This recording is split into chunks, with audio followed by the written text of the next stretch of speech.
This is another episode of Who to Thunk It with Mac Exotic and Aubrey Baskins. Yes. Get that Tiger King reference up in there. Hell yeah. Did you know they're planning on making a TV show? I've heard some rumors, but it sounds ridiculous. Do you know who they're considering for Joe Exotic? Yeah, it's that one dude. I can't think of his name right now. Nicolas Cage. Yeah, Nicolas Cage. So that one dude, Yeah, Nicolas Cage. Yeah, that one. I actually want to see what they do. It's so ridiculous because it's like because they made the show and it was like global success, right? The documentary. And now they're just basically already planning on, and it's the same, and like Netflix are the people that are like planning on making the show, you know? And it's like they're already thinking about it. Like obviously we knew that there were going to be movies or shows about this eventually, you know? But like they're already considering it. I feel like that's so bizarre. Right. I know. Like, I'm going to be honest with you. I feel like Tiger King, like, I really liked it in like the first 4 episodes. And then I started to get bored of it after like the last 4. But like, I was already so far almost done with it. I was like, okay, I'll just finish it now. Like, I don't know. I feel like it wouldn't really even do much for like a TV show. Like, what are they gonna do? Like the TV show that Joe Exotic wanted to get filmed that they lost all the footage for? Like they're gonna redo that. I mean, I think the show is basically gonna be the same as the documentary without like the documentary elements of it, without like the talking heads and stuff. That's so weird though. Like I feel like Joe Exotic himself, he can't be played. Like he's his own person. Like I know Nicolas Cage, like he's not half bad, but come on, Joe Exotic, like it's real when it's the actual person, but I also don't want Joe to like get out of prison, so we'll see. I understand, but I actually think Nicolas Cage could play Joe Exotic really well. Like I feel like either him or like Matthew McConaughey. Yeah, true. That's what I was thinking of, Matthew McConaughey. Literally, okay, if they make the TV show, though, I need to know who Carol Baskin is going to be played by. Who would you want her to be like? What would you think is a good like fan casting? Oh my gosh, I don't know. You know, I'm not just going to say this. This is just popping up to the top of my head. But I feel like Lisa Kudrow could kind of do a good Carol Baskin. Phoebe from Friends, like just put Phoebe in like a more like murderistic like type of viewpoint. I'm making my own words, but like make Phoebe a murderer and legit you have Carol Baskin. That's really good, actually. That's a really good idea. What the hell? See, we gotta make this, Mac. We're gonna make this awesome. I have to pitch them the idea. Matthew McConaughey and Lisa Kudrow. Yeah. Nice. Literally sign a petition. Everyone, get Lisa Kudrow to play Carol Baskin. Carol Baskins. That's so bitch funny. Carol Baskins. You know, there's another documentary about Joe Exotic that was made a few years ago, and apparently that one shows him very differently. Like you know how like over here he's like this I don't even know how to describe him, but like you know how he is. He's exotic. He's exotic, exactly. But apparently he's portrayed differently in the other documentary. Like they show him like kind of differently, and I don't know how they show him or anything. I don't even know what this other documentary is called. Like I've heard of it, but I want to check. Like I want to see. I would watch it just to see how they like what the difference is. You know. Dude, Carol Baskin, she's a show in herself. Can we give her a spinoff? Carol Baskins, the Tiger Queen. Ooh, yeah. See, I feel like Carol and I'm just gonna hit me up, Netflix. First name thing. I feel like Carol and Joe literally they should just get married and they're meant to be. Oh, Literally, I think in the midst of all this, they're just completely each other because they both love each other so much. oh my God. Until she, you know, allegedly kills him. Allegedly? I don't know. Yeah. I never took Yep. law. Neither have I. Anywho. I almost did major in pre-law though, so Nice. right? Nice. Maybe a future lawyer, who knows? Possibly. Oh Possibly my Joe God. Exotic's lawyer? Question mark. Probably not. Explanation point. So, Topic number 2, y'all. Sitcoms. sitcoms. Yes. I love Very them. broad. Yes. Same. I like certain sitcoms. I mean, everyone likes certain sitcoms. I Yeah, like for the sure. funny ones. I like the funny ones too. Whoa. Whoa. What would you say is your favorite sitcom? Oh my gosh. I hate to sound so basic, but Friends. Me too. Okay, I love Friends. I'm proud of this. Okay, I know a lot of people hate on Friends or they say Friends is really basic or whatever, but I love Friends. Right. I think my second one would also be like That 70s Show. I just typically like sitcoms where like you have like a group of people who are like in the same age group. They're kind of just like their own unique people. Some of them are slower, Michael Kelso. And Joey some of Tribbiani. them, yeah, exactly. You know, it's And funny. some, Okay, I'm gonna cut you off. It's funny because people usually relate me to those two characters. But go ahead, go on. really? Whoa, wait, we gotta sit and talk about this right now. How? Why? Because my humor is like very Michael Kelso-ish or Joey Tribbiani-ish. Okay. Yeah, Okay. yeah. And a Okay. lot of people are like, I know for a fact that some people on Snapchat have either named me Michael Kelso or Joey. Wow. So people are ultimately almost calling you a man whore at the same time. I feel like people relate me to like the boring characters. So I'm like Monica and I'm like Donna. They're just like, oh, you're That just actually makes sense. That makes sense. they're just like, oh, you're so simple. I mean, I'm not gonna lie, I'm just a little bit of a clean freak like Monica. I think under Friends, I'd go with How I Met Your Mother. That's a good one too. I see. This is the thing with How I Met Your Mother. It was good. I couldn't stand Ted, and I feel like The towards main like, character. yeah, I couldn't stand him. The freaking architect. Like, oh my gosh. And like the last season sucked, but usually with a lot of sitcoms, the last season sucks. I like the last season. Not as much as the other ones, but Yeah. I don't think it was that bad. In fact, I'm even gonna say I don't think the ending is as bad as people say it is. Really? Yes. I'm not gonna lie. I feel like it was kind of clever, but I didn't like it. It was clever. Okay, I'll say this.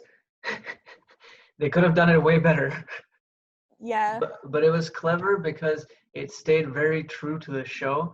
And the whole show, like, like Friends, that 70s show, like usually these like sitcoms have they're usually like very like the way the show goes, it portrays this idea of people, and it's kind of like very like idealistic, I guess. It's very like, Yeah. like everyone kind of wants that, that kind of friend group, or like growing up with like these like teenagers, like that's kind of high school friends you want. Right. And it's the same with How I Met Your Mother, except with How I Met Your Mother, there's always like it feels more real. That's for sure. I feel like it does because they're like out of college, they like have jobs. And Exactly. then like they're just like, oh, like I need to start my life, and like how other people are starting their life and how others like aren't like getting a family or like having a solid career. Exactly. Yeah. I guess we can kind of relate more to it because like we're like I mean, we're like just now in college, but still, like, we're still like, what are we doing with our lives? Exactly. So, Yeah. yeah, and I think it does it shows this whole aspect of realism through like really like big changes in the show. Because if you remember, somewhere in between the show, um, Ted's character and Barney's character completely switch. And like Yeah. Ted becomes this guy who's like now flirting with all the girls because he's had his heart broken way too many times. And Right. Barney's like this, and now Barney's falling in love with Robin, and all that stuff happens, you know?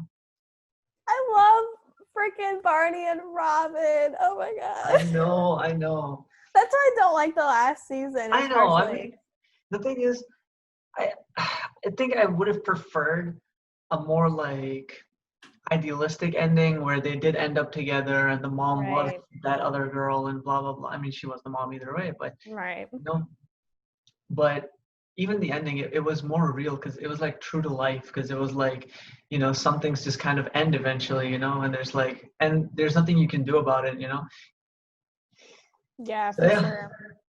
it's kind of a And downer, but yeah, maybe that's why I didn't really care for Friends, because like the last episode, it was like everyone that you wanted to end up together just kind of like put everything aside and ended up together, and I was just like, okay, exactly. weird.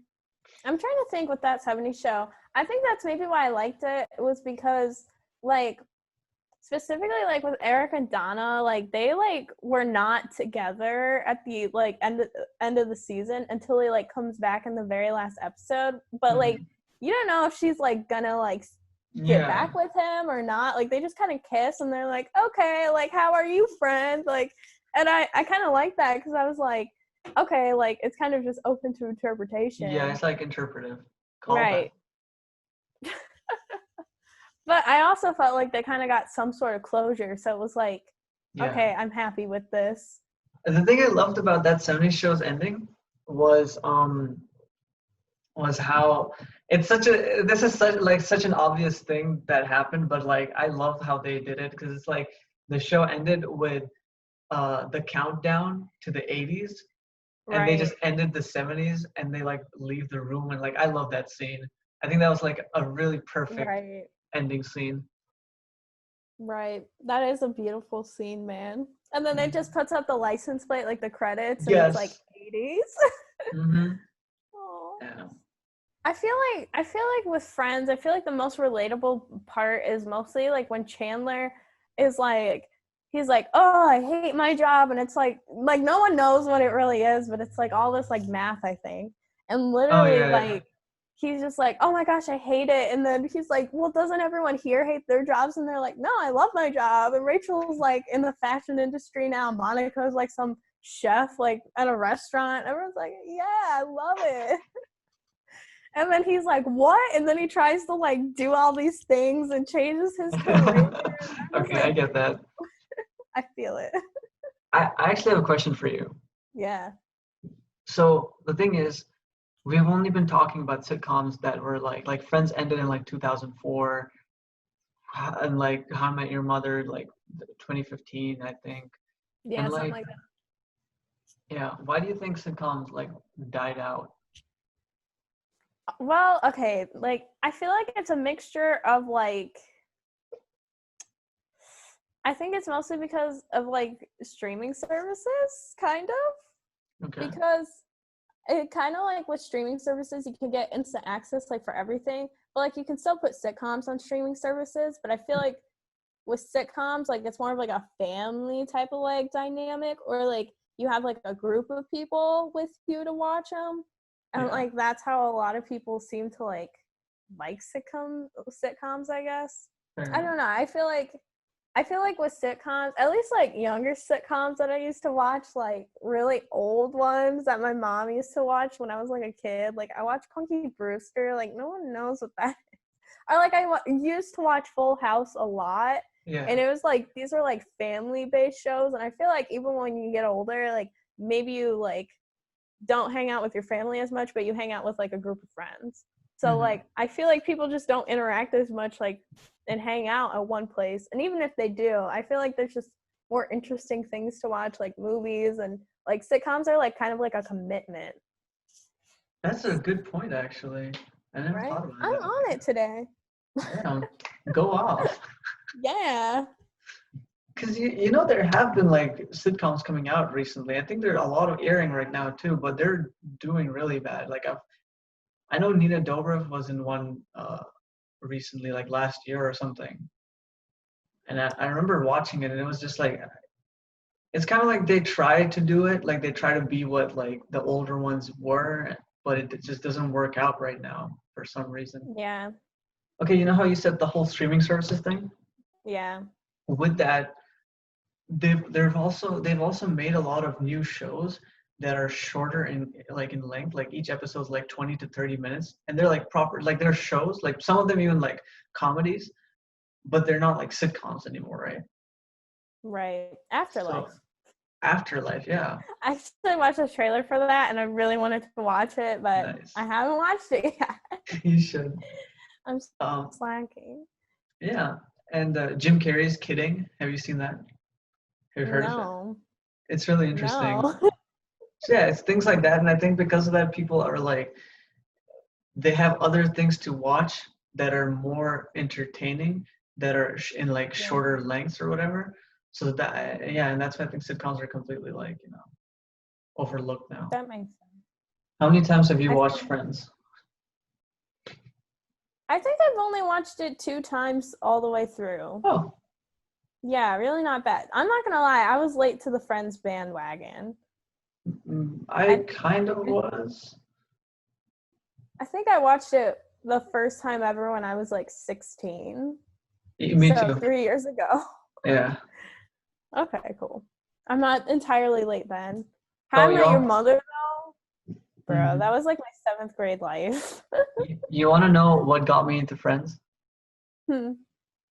One of my favorite sitcoms at the time, Joey. Oh my gosh.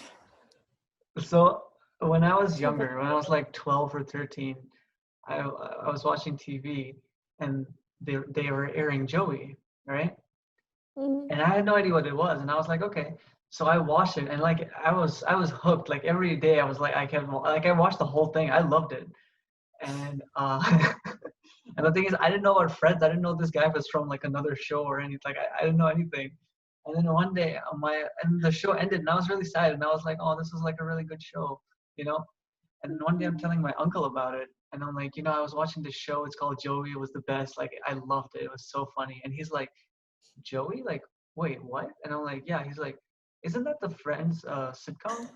I mean, the Friends spinoff? And I'm like, what's that? And he's like, what? So then I found out that it was like a spinoff, and I was like, whoa, okay, I should watch this one as well.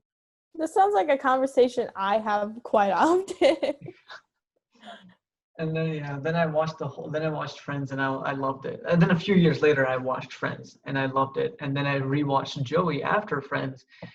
And then I regretted rewatching it because it kind of ruined it for me. Yeah. Sorry, man. I know it's not really the best. All right, I guess we're gonna segue to topic number 3. Wait. Let's actually try and segue this, okay? Okay. Okay. So yeah, Friends is a really good show, Um I think the smartest character is probably Ross, right?